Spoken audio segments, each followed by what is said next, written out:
भाग पहला। साथ साथ। उस दिन कौन सी अनहोनी हुई थी रुखसाना और रज्जाक के साथ। अब आगे की कहानी सुनिए। ऑपरेशन थिएटर के दरवाजे पर लाल बत्ती अब भी जल रही थी और रुखसाना बेगम की नज़र लगातार उस पर टिकी थी। पलकें मानो झपकना ही भूल गई थी। लग रहा था जैसे उसी लाल बत्ती की चमक पर उसकी ज़िंदगी रुकी हुई है। रुखसाना की ज़िंदगी जिस धुरी के चारों तरफ घूमती थी, वही रज्जाक मियाँ अंदर ऑपरेशन टेबल पर जिंदगी और मौत से जूझ रहे थे।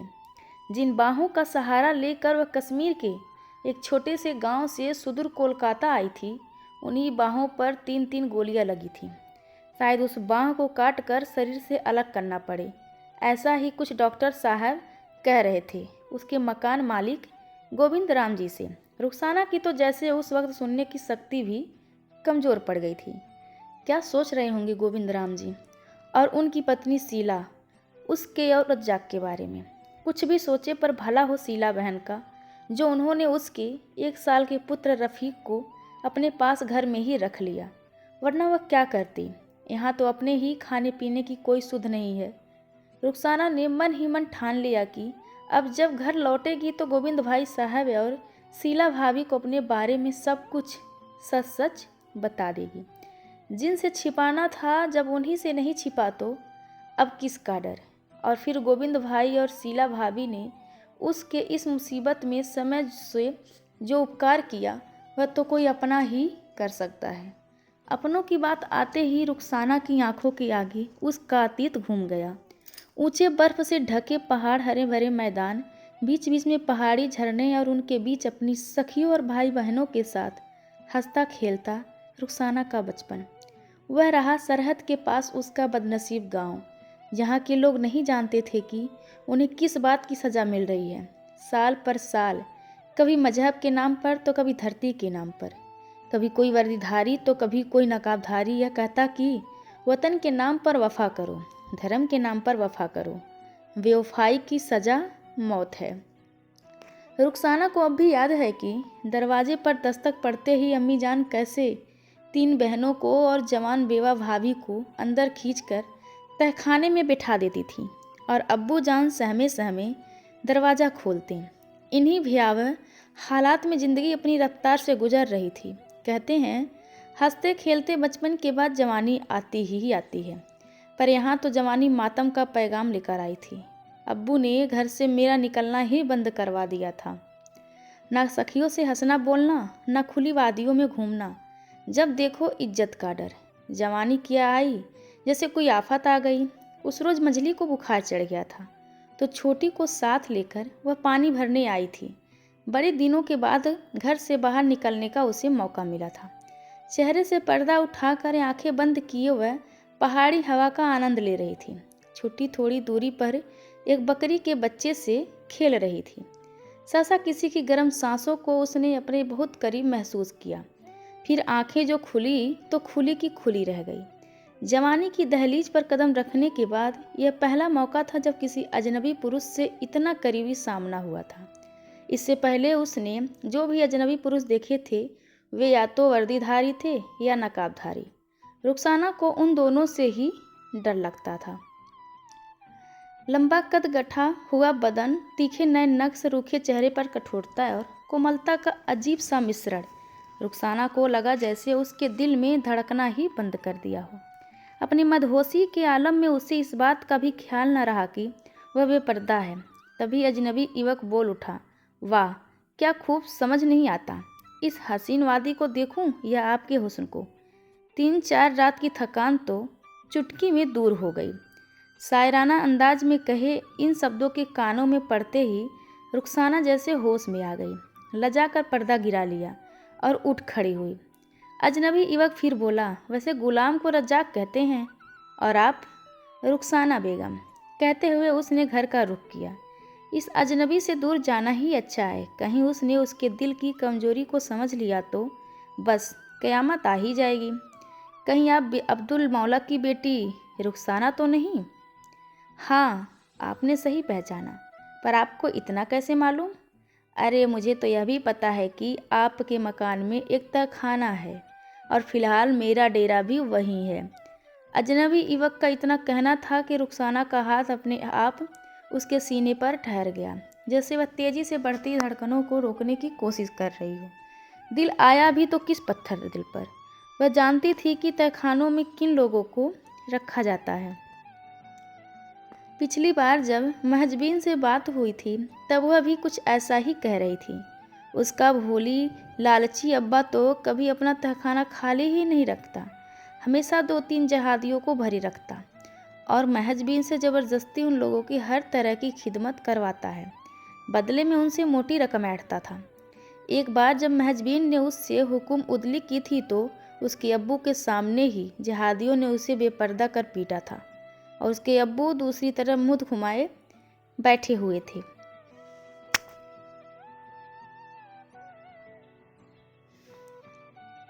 तब रुखसाना का चेहरा यह सुनकर गुस्से से सनसना उठा था, पर लाचार महजबीन ने तो हालात से समझौता कर लिया था। उसके अब्बू में तो यह अच्छाई है कि वह पैसे के लालची नहीं हैं, और जब से उसके सीधे साधे बड़े भाई साहब को जिहादी उठा कर ले गए तब से तो अब्बा इन जिहादियों से कुछ कटे कटे ही रहते हैं। पर अब सुना है कि अब्बू के छोटे भाई साहब जिहादियों से जा मिले हैं। क्या पता यह उनकी ही करतूत हो।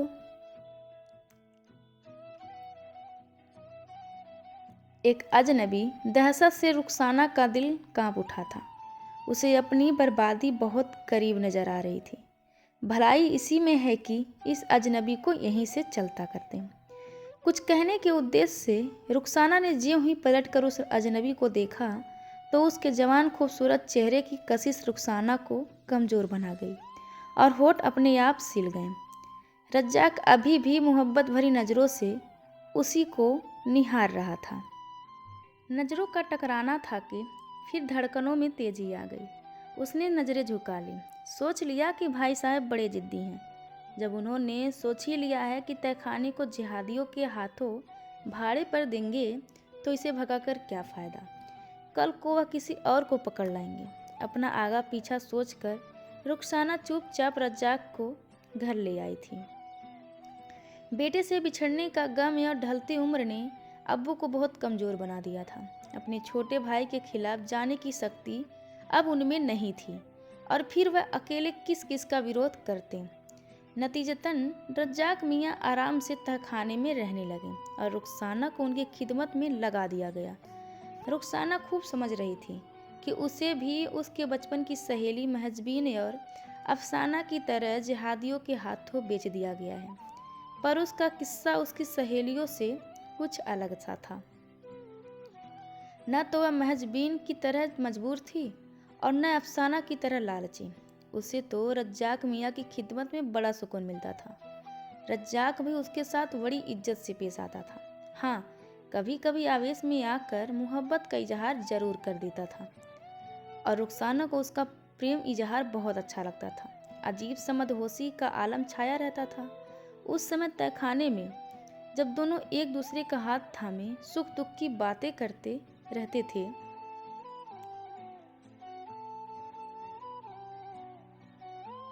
तो रज्जाक के व्यक्तित्व का जो भाग रुखसाना को सबसे अधिक आकर्षित करता था वह था उसके प्रति रज्जाक का रक्षात्मक रवैया। जब भी किसी जिहादी को रज्जाक से मिलने आना होता वह पहले से ही रुखसाना को सावधान कर देता कि उनके सामने ना आए। उस दिन की बात रुखसाना को आज भी याद है। सुबह से 2-3 जिहादी तहखाने में रज्जाक मियाँ के पास आए हुए थे। पता नहीं किस तरह की सलाह कर रहे थे।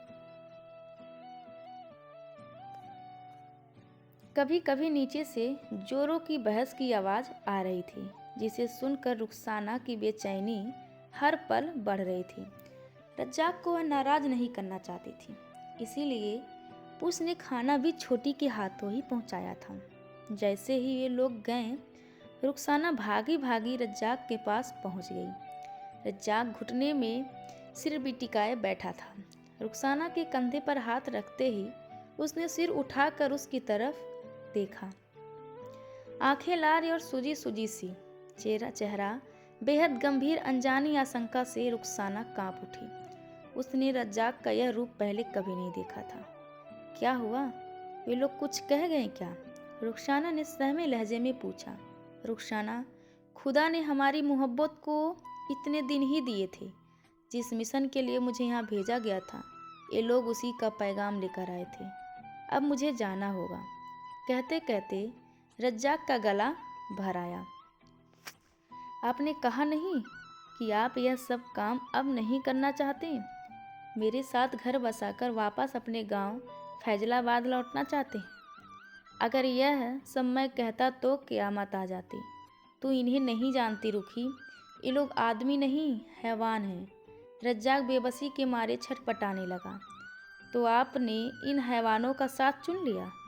रुखसाना का चेहरा मासूम धीरे धीरे कठोर हो रहा था। मेरे पास और कोई रास्ता नहीं है रुखी। मैंने इन लोगों के पास अपनी ज़िंदगी गिरवी रखी हुई है।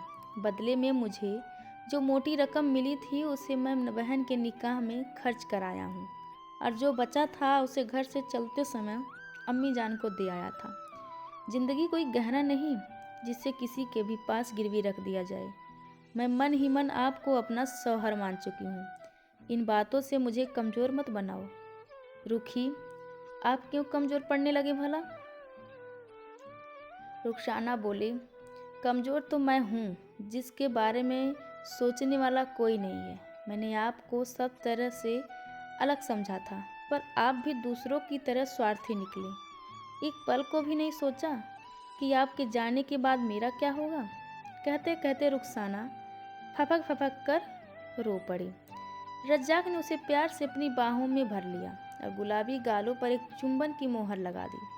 चढ़ती जवानी का पहला आलिंगन, दोनों जैसे किसी तूफान में बह निकले। जब तूफान ठहरा तो हर हाल में अपनी मोहब्बत को कुर्बान होने से बचाने का दृढ़ निश्चय दोनों के चेहरों पर था।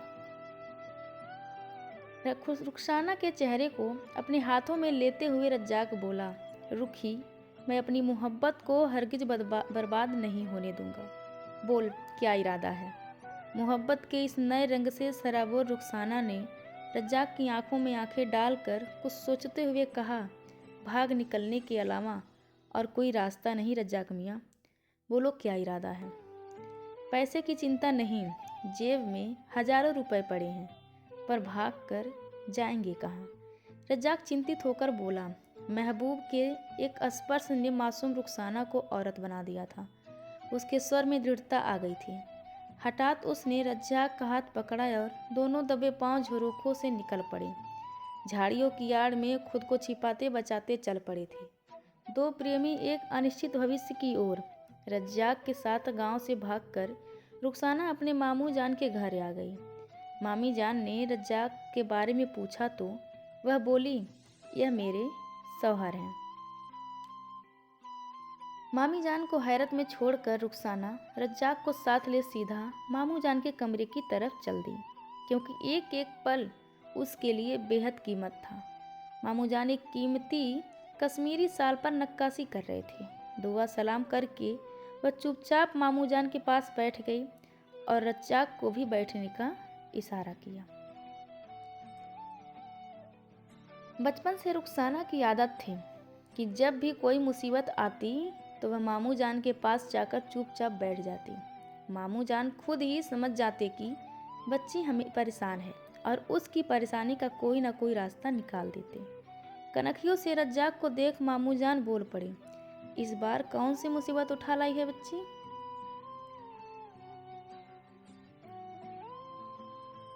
इसके आगे की कहानी अगले भाग में कंटिन्यू रखिए। धन्यवाद।